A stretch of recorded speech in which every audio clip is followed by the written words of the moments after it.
offense, the prayer is answered defensively. A disaster there. I know often we're surprised when this actually works. I mean, the excitement level goes way up, but maybe we shouldn't be, because I know as a defender, you've got to play the ball in this situation, but you can't interfere with the receiver because, remember, it's a spot foul, and it'd be first and goal if it happens in the end zone, and you don't want to give up that play. And that little bit of hesitancy often works really well for offensive guys.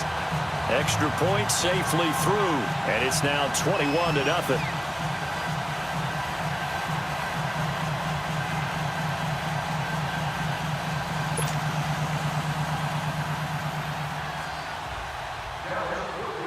The kickoff team on the field now as they will send this one away.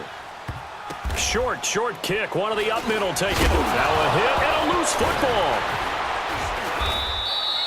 That's it for the first half. 2 more quarters to go. We'll have plenty more to see after the break.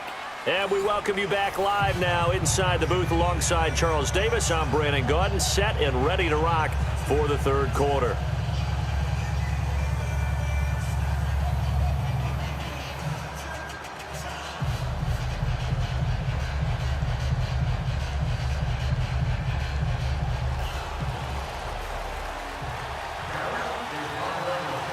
Both teams appear ready for the fight ahead, and we resume action here in quarter number 3.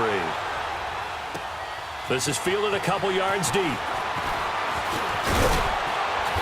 all that work, but he stopped where he ultimately would have been, and he's simply taken a knee, and that's the 25-yard line. Now the Falcons offense gets ready to head back onto the field. They come out here with a 0 on the scoreboard. What was said in that locker room? That's what I want to know.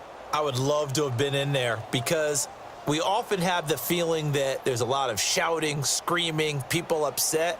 But typically, halftime locker rooms are a lot more clinical than that.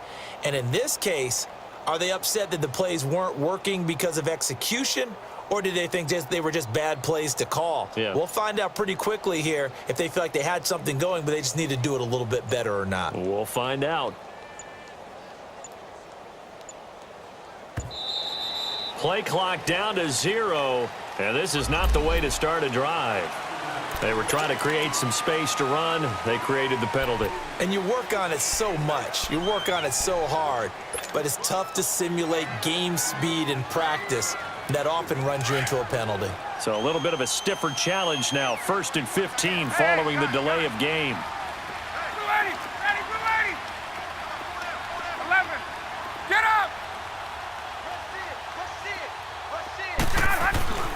Here's Ryan. Throwing the out route incomplete. It's Jones. And he's able to get out to the 32, brought down there. A good pickup after the penalty, 12 yards, and it's second down.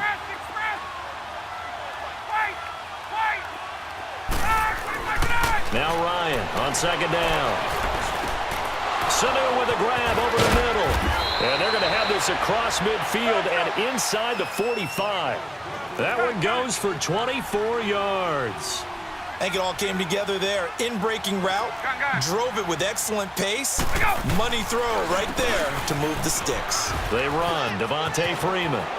There he goes inside the 30. Devontae Freeman. They're not going to get him.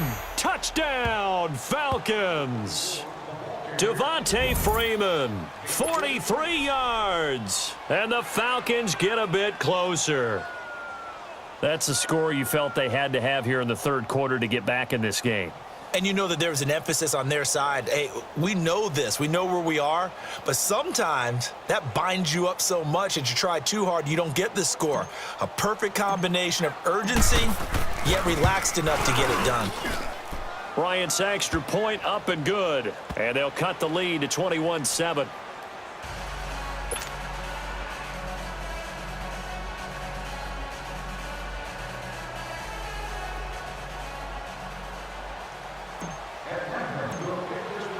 Here's Bosher to kick it away.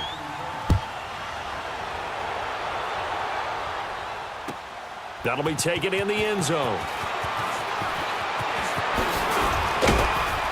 And this return net's positive as he gets past the 25 and up to the 27-yard line.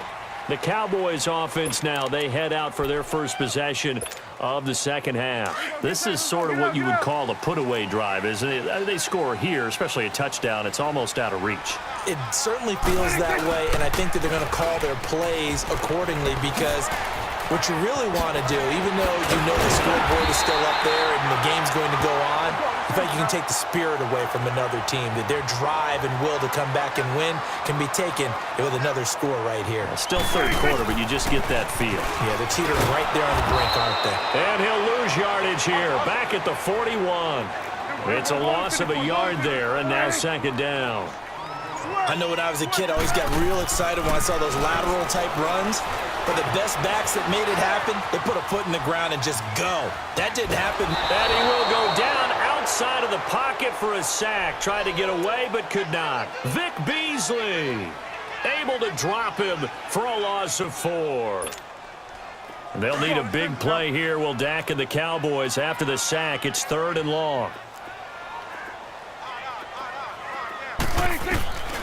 Prescott from the gun. Under pressure again, and down he goes again. Vic Beasley in there to get him his second sack now of the afternoon. They're indeed going for it. It's Prescott. State, and the pressure gets to him again. Takk McKinley able to disrupt yet another pass play. His 3rd sack of the afternoon.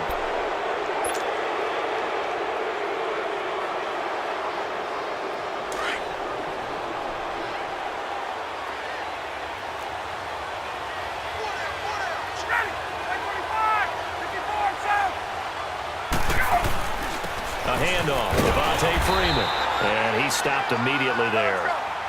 No gain on the play there, second down.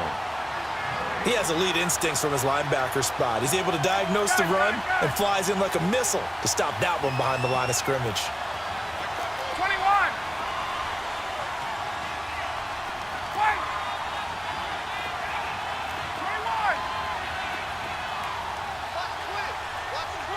Gun.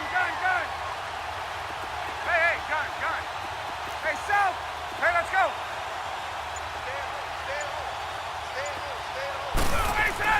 Looking to throw on second down. Ryan, that is caught inside the 5. And all the way down inside the 5 to the 4. Ryan to Sanu, good for an Atlanta first down. One thing I can say pretty safely, that route is not called if you don't have a guy who can throw the ball and put some mustard on it. Because if you're going to lollipop it in the middle of the field, bad things usually happen. It takes a strong-armed guy who can rifle it in there, and they were able to successfully complete that one. Well, Brendan, we always know that once you score 1 touchdown. And he gets in. Touchdown, Atlanta. Devontae Freeman with now his 2nd touchdown of this 3rd quarter. And the Falcons have cut it to within a score. He's having a nice little game. Maybe already has an eye on that 3rd touchdown. And how about what our producer, Christian McLeod, likes